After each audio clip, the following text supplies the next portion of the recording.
ഇത്ര ഹൈറ്റുള്ളേ ഈ സാധനത്തിന് നമ്മളെന്തിനാ വെറുതെ കളയുന്നതാണ്. ഇതേ കമ്പോസ്റ്റായിട്ട് ഇത് താഴോട്ട് വരുന്നുണ്ട്. അപ്പോളേ നമ്മളെടുത്ത് വെച്ചിരിക്കുന്ന നമ്മുടെ ചീരത്തൈകൾ നട്ടു കൊടുക്കാം. ഇങ്ങനൊരു കമ്പെടുക്കുക, നേരെ ഇങ്ങനെ ഒന്ന് ചെരിച്ച് നല്ലൊരു ഹോൾ ഇടുക. ഇതേ നമ്മുടെ ചീരത്തൈ എടുക്കുക, ആ ഹോളിലേക്ക് അങ്ങ് പ്രസ് ചെയ്ത് കൊടുക്കുക.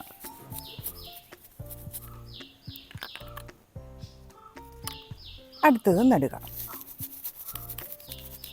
ഇതിനകത്ത് ചെടിക്ക് ആവശ്യമുള്ള എല്ലാ സാധനങ്ങളും ഉണ്ട്. മണ്ണുണ്ട്, കരികിലയുണ്ട്, ചാരമുണ്ട്. നമ്മുടെ കരികിലകളെല്ലാം കൂടെ കമ്പോസ്റ്റ് ചെയ്യാൻ വേണ്ടി വെച്ചിരുന്ന ഒരു റിങ്ങാണ്. ഈ മെഷീനകത്ത് മുഴുവൻ നമ്മൾ കരിയിലയിട്ടു, മണ്ണിട്ടു, ചാരമിട്ടു, കഞ്ഞിവെള്ളം ഒഴിച്ചു, അങ്ങനെ ഇതിനെ ഒരു കമ്പോസ്റ്റ് ആക്കാൻ വേണ്ടി വെച്ചിരുന്നതാണ്. അപ്പോൾ കുറേ ദിവസമായപ്പോൾ ഇത് താഴോട്ട് പോകുന്നുണ്ട്. അതിൻ്റെ കൂടെ നമ്മളിത് പച്ചിലകളും ഇതിൻ്റെ കൂടെ ഇട്ട് കൊടുക്കുന്നുണ്ട് കേട്ടോ. ഇത്രേ ഹൈറ്റുണ്ട്. ഇതെന്തിനാണ് വെറുതെ കളയുന്നത്? അങ്ങനെ ഞാനിതിനകത്ത് കുറേ ചീര നട്ടു വെച്ചു. ഒരു സൈഡ് മുഴുവൻ നട്ടു, അടുത്ത സൈഡ് കൂടെ നടാം. നമ്മുടെ ഇവിടെ കുറേയേറെ ചീര മുളച്ച് നിൽപ്പുണ്ട്. അത് ഞാൻ എടുത്തുകൊണ്ട് വന്നിട്ടുണ്ട്. ഇതെല്ലാം നമ്മൾ നടാനായിട്ട് എടുത്തുകൊണ്ട് വന്ന ചീരയാണ്. അപ്പോൾ ഈ ചീരയൊക്കെ നമുക്ക് ഇതിനകത്ത് നട്ടു വെക്കാം. മനസ്സിലായോ?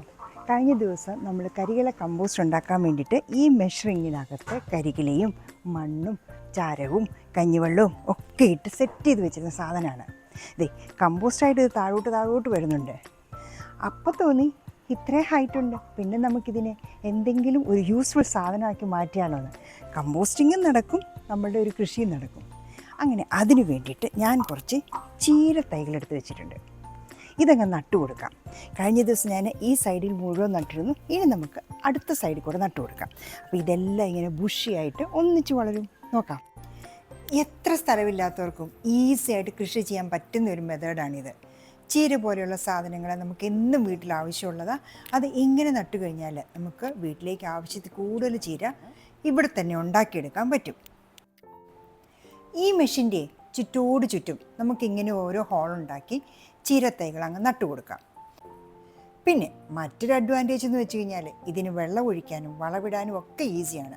കാരണം ഒരിടത്തിട്ട് കൊടുത്തു കഴിഞ്ഞാൽ എല്ലാവർക്കും ഒരേപോലെ വെള്ളവും വളവും ഒക്കെ കിട്ടിക്കോളും. ഇതേ പല ദിവസമായിട്ട് നമ്മൾ നട്ടുകൊടുത്ത ചീരത്തൈകളാണ്.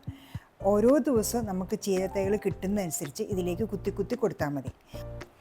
ഇങ്ങനെ ചെയ്താലേ എത്ര സ്ഥലമില്ലാത്തവർക്കും ചീര നട്ടെടുക്കാൻ വളരെ എളുപ്പമാണ്. ഇനി ചെറുതായിട്ടൊന്ന് നനച്ചു കൊടുക്കാം. പിന്നെ ചൂടിൻ്റെ ശക്തി ഭയങ്കരമാണല്ലോ, അതുകൊണ്ട് ഇങ്ങനൊരു ചാക്കിട്ട് ഇവർക്കങ്ങ് മൂടിക്കൊടുക്കാം.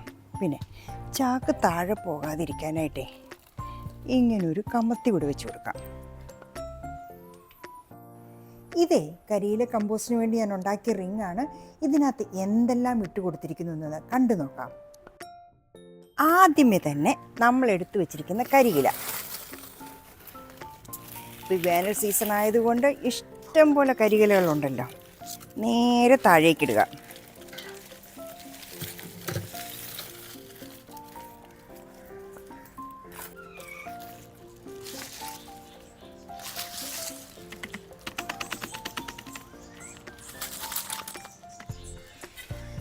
സോ നമ്മളിട്ട് കൊടുത്ത കരികിലകളെ ഒന്ന് താഴേക്ക് അമക്കാനായിട്ട് ഇങ്ങനൊരു കമ്പ് വെച്ച് ഒന്ന് കുത്തി കൊടുക്കുക. ഇതേ കുറച്ച് പച്ചപ്പുല്ലാണ്, നമ്മുടെ പറമ്പിൽ നിന്ന് പറിച്ച പച്ചപ്പുല്ലുകൾ. അതങ്ങിട്ട് കൊടുക്കാം. നല്ലപോലെ കുത്തി അമക്കുക. പുല്ല് വെട്ടിയിട്ട് നമ്മൾ ബാക്കി വെച്ചിരുന്ന പുല്ലുകളാണ്. ഇതെല്ലാം ഉണങ്ങി പകുതി വഴിക്കായി നിൽക്കുകയാണ്. ഇതൊന്നും നമ്മൾ വെറുതെ കളയില്ല, അടുത്താതിടാം. ഏതിട്ടാലുമേ നമ്മൾ ഈ പുട്ടിനൊക്കെ കുത്തുന്ന പോലെ ഇങ്ങനൊന്ന് കുത്തി കൊടുക്കണം. അപ്പോൾ ഇത് നേരെ താഴേക്ക് പൊക്കോളും. അടുത്തത് നമ്മുടെ നല്ല പുളിച്ചു വെച്ചിരിക്കുന്ന കഞ്ഞിവെള്ളം. നല്ല പുളിയുള്ള കഞ്ഞിവെള്ളമാണിത്. ഇത് 2-3 ദിവസമായതാട്ടോ. അപ്പം 1 കപ്പങ്ങ് ഒഴിച്ചു കൊടുക്കുക. ഇത് അത്യാവശ്യമാണ്. ഇതോ മോരോ അങ്ങനെ എന്തെങ്കിലും വേണം. കാരണം ഇതിനകത്തെ കീടാണുക്കളൊക്കെ വർക്ക് ചെയ്യാനായിട്ട് ഇങ്ങനെ പുളിച്ച എന്തെങ്കിലും ഒരു മീഡിയം വേണം. അടുത്തതായിട്ടേ ഞാൻ ഇട്ട് കൊടുക്കുന്നത് നമ്മുടെ ചാരമാണ്. ചാരം നമ്മൾ ഒന്നും കളയാറില്ല, ചാക്കി കെട്ടി സൂക്ഷിച്ച് വയ്ക്കും. ഇതിടുമ്പോൾ ഇച്ചിരി പറക്കും.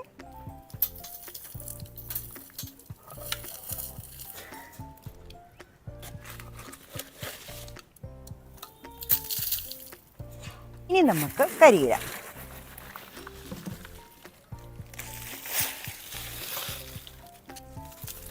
ഇനി നമുക്ക് നമ്മുടെ പുല്ല് വെട്ടിയത്.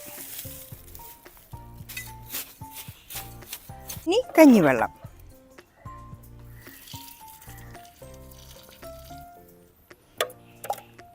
കഞ്ഞിവെള്ളം എന്നുള്ള ഒരു മീഡിയം അല്ലെങ്കിൽ ഏതെങ്കിലും ലിക്വിഡ്, അത് ഫെർമെൻറ്റഡ്, പുളിച്ചത് അത്യാവശ്യമാണ്.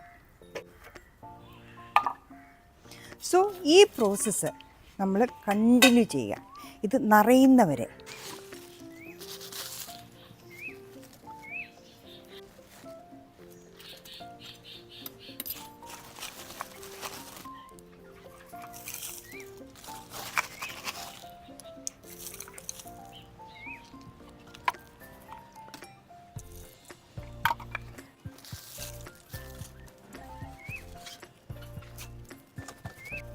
മുറ്റത്തെ ബഫല്ലോ ഗ്രാസ് ആണിത്.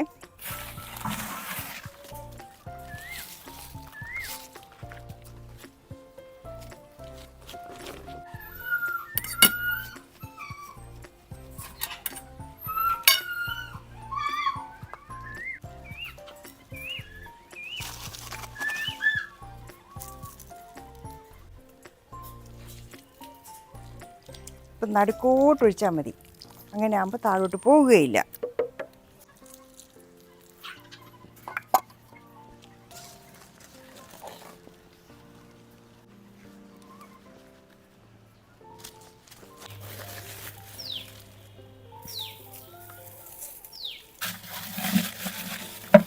നമ്മുടെ ബാക്കി വന്ന കരികലുകൾ കൂടെ ഇട്ട് കൊടുക്കാം.